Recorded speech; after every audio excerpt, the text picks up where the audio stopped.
Chaque année, nous faisons le point de manière à déterminer quelles sont les priorités. Comme j'aime dire, notre but, notre objectif, c'est de faire en sorte que les conditions soient les plus favorables possibles pour que nos enfants puissent mieux apprendre. Naturellement, lorsque nous rendons visite à ces chefs d'établissement, il y a beaucoup de points qui reviennent. Nous savons également que nous sommes sur un territoire multirisque.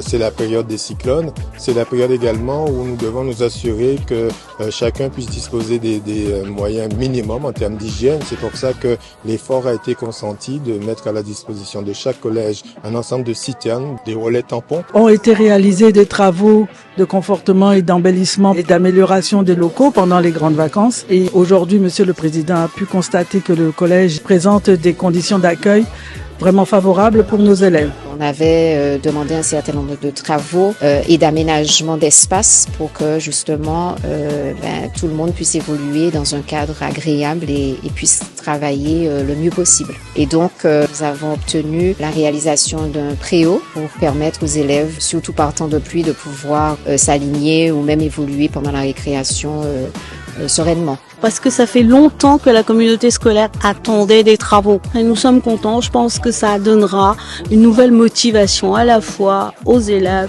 au personnel. Le conseil départemental investit dans les établissements scolaires, dans les collèges. C'est une manière aussi d'investir dans l'avenir. Ce que nous voulons, c'est que les enfants soient ancrés dans leur environnement, dans leur identité. L'aspect patrimonial, c'est très important et le collège aussi, c'est l'occasion de pouvoir renforcer notre identité. Le cas a sa place parce que nous sommes dans les grands fonds. Et puis, j'irai même plus loin. J'ai remarqué aussi un petit jardin créole qui se trouve à côté dans l'enceinte de ce collège, qui est très intéressant, qui est entretenu par ses enfants, par ses collégiens. Avec le projet Jardin en nous et l'innovation, ça prouve bien que dans le milieu scolaire, lorsqu'on se concentre sur la réussite scolaire, lorsqu'on se concentre sur l'environnement, on arrive à faire quelque chose d'exemplaire et c'est ce que le conseil départemental est venu voir sur le terrain aujourd'hui, d'où l'importance de ces visites de terrain.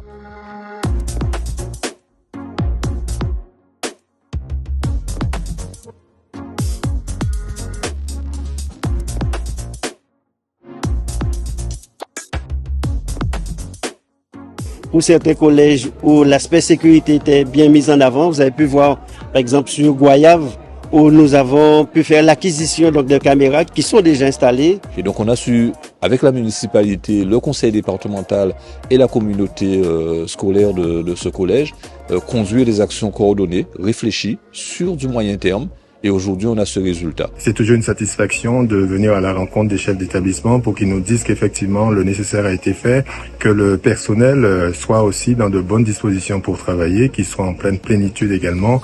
L'objectif, c'est d'assurer une bonne pédagogie, une efficacité de l'enseignement. Tout cela se fait en adéquation avec les chefs d'établissement. Pour permettre que les équipements ne soient pas volés, que les enfants puissent travailler en toute quiétude.